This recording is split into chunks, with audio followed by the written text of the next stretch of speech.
ಮಾಜಿ ಶಾಸಕ ಜೆಕೆ ಕೃಷ್ಣರೆಡ್ಡಿಯವರ ಹುಟ್ಟುಹಬ್ಬ ಜೆಡಿಎಸ್ ಕಾರ್ಯಕರ್ತರಿಂದ ಅದ್ದೂರಿಯಾಗಿ ಆಚರಣೆ. 500ಕ್ಕೂ ಹೆಚ್ಚು ಬೀದಿ ಬದಿ ವ್ಯಾಪಾರಸ್ಥರಿಗೆ ಅಕ್ಕಿ ಮೂಟೆ ಹಾಗೂ ದಿನಸಿ ಸಾಮಗ್ರಿಗಳ ಕಿಟ್ಗಳ ವಿತರಣೆ. ಚಿಂತಾಮಣಿ ಜೆಡಿಎಸ್ ಕೋರ್ ಕಮಿಟಿ ರಾಜ್ಯಾಧ್ಯಕ್ಷ, ವಿಧಾನಸಭೆ ಮಾಜಿ ಉಪಸಭಾಪತಿ ಹಾಗೂ ಚಿಂತಾಮಣಿಯ ಮಾಜಿ ಶಾಸಕ ಜೆಕೆ ಕೃಷ್ಣರೆಡ್ಡಿಯವರ ಹುಟ್ಟುಹಬ್ಬದ ಅಂಗವಾಗಿ ಲಿಯೋ ಕ್ಲಬ್ ಆಫ್ ಮಾರ್ಕರ್ ಅಧ್ಯಕ್ಷ ನವೀನ್ ಜಿ ಕೃಷ್ಣರವರು ಬೀದಿ ಬದಿ ವ್ಯಾಪಾರಸ್ಥರಿಗೆ ಅಕ್ಕಿ ಮೂಟೆ ಸೇರಿದಂತೆ ದಿನಸಿ ಸಾಮಗ್ರಿಗಳ ಕಿಟ್ಗಳನ್ನು ಉಚಿತವಾಗಿ ವಿತರಣೆ ಮಾಡುವುದರ ಮೂಲಕ ಜೆಕೆ ಕೃಷ್ಣರೆಡ್ಡಿಯವರ ಹುಟ್ಟುಹಬ್ಬವನ್ನು ಆಚರಣೆ ಮಾಡಿದರು.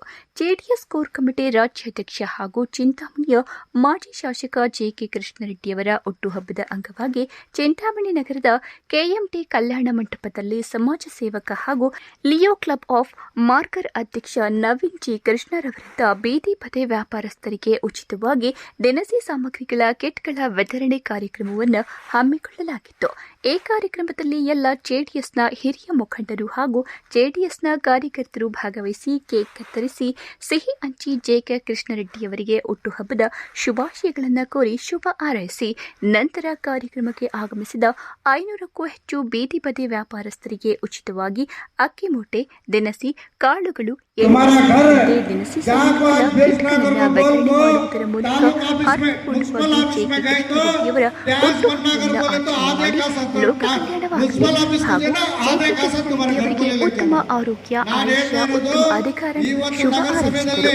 ಈ ಸಂದರ್ಭದಲ್ಲಿ ಎಲ್ಲ ಜೆಡಿಎಸ್ ಮುಖಂಡರು, ಕಾರ್ಯಕರ್ತರು ಹಾಗೂ ಜೆಕೆ ಕೃಷ್ಣರೆಡ್ಡಿಯವರ ಅಭಿಮಾನಿಗಳು, ಬೀದಿ ಬದಿ ವ್ಯಾಪಾರಸ್ಥರು, ಸಾರ್ವಜನಿಕರು ಮತ್ತಿತರರು ಉಪಸ್ಥಿತರಿದ್ದರು.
ಚಿಂತಾಮಣಿಗೆಲ್ಲ ಸಿಂಗು ಮಾಡಬೇಕಂತೆ.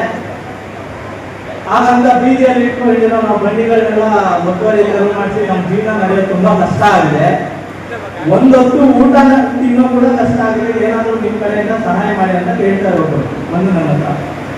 ಅದಕ್ಕೆ ನಾನೇನು ಅನ್ಕೋತೀನಿ, ಎಲ್ಲ ನಮ್ಮ JDS ಮುಖಂಡರ ಜೊತೆ ಚರ್ಚೆ ಮಾಡಿ ಏನೋ ಒಂದು ಸಹಾಯ ಮಾಡ್ಬೇಕು ನಮ್ಮ ಬೀದಿ ಬದಿ ವ್ಯಾಪಾರಸ್ಥರಿಗೆ. ಅದಕ್ಕೆ ನಮ್ಮ ನಾಯಕ JK ಕೃಷ್ಣಾರೆಡ್ಡಿ ಅಣ್ಣನವರ ಹುಟ್ಟುಹಬ್ಬದ ಪ್ರಯುಕ್ತ ಎಲ್ಲರೂ ರೇಷನ್ ಕಿಟ್ ಕೊಡೋಣ ಅಂತ ತೀರ್ಮಾನ ಮಾಡಿದ್ದೀವಿ.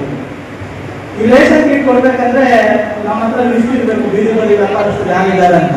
ಹಾಗೆ ಇದು ನಡೆದಿರುವಂತಹ ವಾಸ್ತವವನ್ನು ನಾನು ಮಾತಾಡ್ತಾ ಇದ್ದೇನೆ. ಮುನ್ಸಿಪಲ್ ಆಫೀಸ್ಗೆ ನಮ್ಮಲ್ಲಿರುವಂತ ಒಬ್ಬ ನಾಯಕರನ್ನ ನಮ್ಮ ಜೊತೆಯಲ್ಲಿರುವಂತ ನಮ್ಮ ಸ್ನೇಹಿತರೊಬ್ಬರನ್ನ ಕಳಿಸ್ತೀನಿ, ಬೀದಿ ಬದಿ ವ್ಯಾಪಾರಸ್ಥರು ಲಿಸ್ಟ್ ಬೇಕು ಅಂತ.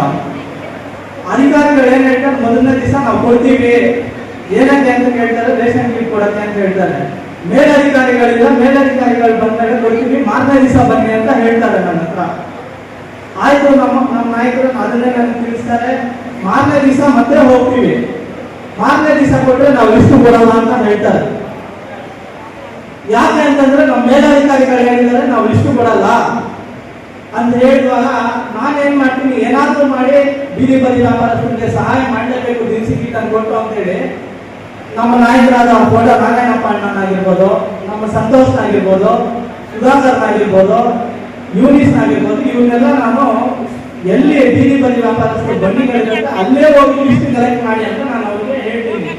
ಅದಕ್ಕೆ ಸುಮಾರು 3 ದಿವಸ ಅವರು ಕಂಟಿನ್ಯೂಸ್ ಆಗಿ ಹೋಗಿ ಲಿಸ್ಟ್ ಕಲೆಕ್ಟ್ ಮಾಡ್ತಾರೆ. ಅದ್ರ ಪ್ರಕಾರ ಎಲ್ಲರೂ ಟೋಕನ್ಸ್ ಸಮೇತ ಇಶ್ಯೂ ಮಾಡಿದ್ರೆ ಅದ್ರ ಪ್ರಕಾರ ರೇಷನ್ ಕಿಟ್ ಸಮೇತ ಕೊಟ್ಟಿದ್ದೀವಿ. ನೋಡಿ, ನೀವೇ ಯೋಚನೆ ಮಾಡಿ ಎಂತ ಮನಸ್ಥಿತಿ ಇದೆ ಅಂತ. ಅಧಿಕಾರಿಗಳು ಅದು ಹಿಂದೆ ಇರುವಂತ ವ್ಯಕ್ತಿ ಒಬ್ಬರು ಯಾರು ಅಂತ ಎಲ್ಲರಿಗೂ ಗೊತ್ತಿದೆ. ಆ ಹೆಸರು ನನಗೆ ಹೇಳಕ್ಕೆ ನಾನು ಇಷ್ಟಪಡಲ್ಲ. ಯೋಚನೆ ಮಾಡಿ, ನಿಮ್ಗೆ ಏನೋ ಒಂದು ಈಗಾಗಲೇ ಕಷ್ಟದಲ್ಲಿದ್ದೀರಾ, ಅಧಿಕಾರಿಗಳಿಗೇನು AC ರೂಮಲ್ಲಿ ಇಟ್ಕೊಂಡು ಆರಾಮಾಗಿ ನೆಮ್ಮದಿಯಾಗಿ ಇರ್ತಾರೆ. ಅವ್ರಿಗೆ ಏನ್ ಗೊತ್ತು ದಿನ ಕಷ್ಟ ಹೇಳಿ ನಿಮ್ದು. ಯಾವುದೇ ಕಾರಣಕ್ಕೂ ಲಿಸ್ಟ್ ಕೊಡಲ್ಲ ಅಂತ ಹೇಳ್ತಾರೆ, ಏನೋ ಒಂದು ಒಳ್ಳೆ ಕೆಲಸ ಮಾಡ್ಬೇಕಂತಂದ್ರೆ. ಇದೆಲ್ಲ ಒಂದು ಕಡೆ ಇರಲಿ. ಇನ್ನೊಂದು, ನಿನ್ನೆ ನಮ್ಮ ನಾಯಕರಾದಂತ JK ಕೃಷ್ಣಾರೆಡ್ಡಿ ಅನ್ನೋದು ಫ್ಲೆಕ್ಸ್ಗಳಾಗಿ ಇಡೀ ಚಿಂತಾಮಣಿ ಕೊಡ್ತಾರೆ. ಈಗಾಗಲೇ ನಿಮ್ಗೆಲ್ಲರಿಗೂ ಗೊತ್ತಿದೆ.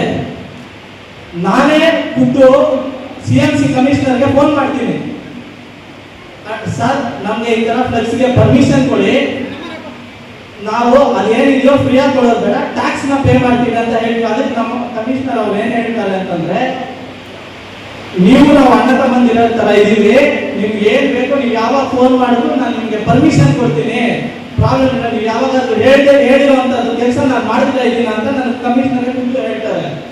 ಆಯ್ತು ಸರ್, ಏನೋ ಇಷ್ಟ ಹೇಳ್ತಾ ಇದ್ದೀರಲ್ಲ, ಏನೋ ಒಂದು ಫ್ಲೆಕ್ಸ್ಗೆ ಪರ್ಮಿಷನ್ ಕೊಡುವಾಗ ಏನೋ ಒಂದು ರೀಸನಬಲ್ ಆಗಿ ಏನ್ ಟ್ಯಾಕ್ಸ್ ಪೇ ಮಾಡ್ಬೇಕು ಅದು ನೋಡಿ ಅಂತ ಹೇಳ್ತೀವಿ.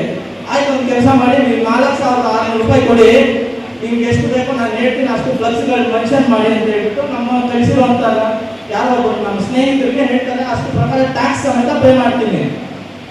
ನಿನ್ನೆ ನಾವೆಲ್ಲೋ ಬೇರೆ ಕಡೆ ಇದ್ದೆ, ಫೋನ್ ಮಾಡಿದೆ, ಎಲ್ಲ ಫ್ಲೆಕ್ಸ್ ಎಲ್ಲ ತೆಗಿತಾ ಇದ್ರಂತೆ. ಫೋನ್ ಮಾಡಿದ್ರೆ ಯಾಕೆ ಸರ್ ತೆಗಿತಾ ಇದೀರಾ ಅಂತ ಕೇಳಿದೆ. ನೀವು ಹೇಳ್ದಂಗೆ ಟ್ಯಾಕ್ಸ್ ತೆಗಿದೀವಲ್ಲ ಅಂತಂದ್ರೆ ಏನ್ ಹೇಳ್ತಾರೆ ಅಂದ್ರೆ ನಮ್ಮ ಕಮಿಷನರ್ ಅವರು, ನಾನು ನಡ್ಕೊಳ್ಳೋದೇ ಹಿಂಗೆ, ನಾನು ಮಾಡೋದೇ ಹಿಂಗೆ, ನೀನ್ ಯಾರು ಕೇಳಕ್ಕೆ, ಇದು ನನ್ನ ಫೇವರ್ ಬಿಸ್ನೆಸ್ ಅಂತ ಹೇಳ್ತಾರೆ. ಮತ್ತೆ ನಾನು ನಮ್ಮ ಸಂಸದರಾದ ಮಲ್ಲೇಶ್ ಬಾಬು ಅಣ್ಣ ಫೋನ್ ಮಾಡ್ತೀನಿ, ಅಣ್ಣ ಈ ತರ ಟ್ಯಾಕ್ಸ್ ಪೇ ಮಾಡಿದ್ದೀನಿ, ಟ್ಯಾಕ್ಸ್ ಪೇ ಮಾಡಿದ್ರು ಕಮಿಷನರ್ ಅವರು ಈ ತರ ಹೇಳ್ತಾ ಇದ್ದಾರೆ, ದಯವಿಟ್ಟು ಅವ್ರಿಗೆ ಮಾತಾಡಿ ಅಂತ ಹೇಳಿರುವಾಗ ಸಂಸದರು ಕಮಿಷನರ್ ಅವ್ರು ಕಾಂಟ್ಯಾಕ್ಟ್ ಮಾಡಿದಾಗ ಹೇಳ್ತಾರಂತೆ, ಸರ್ ಸುಧಾಕರ್ ಸಾಹೇಬ್ ಹೇಳಿದ್ರು ತೆಗೆದುಬಿಡಿ ಅಂತ, ಅದಕ್ಕೆ ತೆಗೆದುಬಿಟ್ರು ಅಂತ ಹೇಳಿ. ಅದೇ ನಮ್ಮ ಸಂಸದರು ನನಗೆ ಫೋನ್ ಮಾಡಿ ಈ ತರ ವಿಚಾರ ತಿಳಿಸ್ತಾರೆ.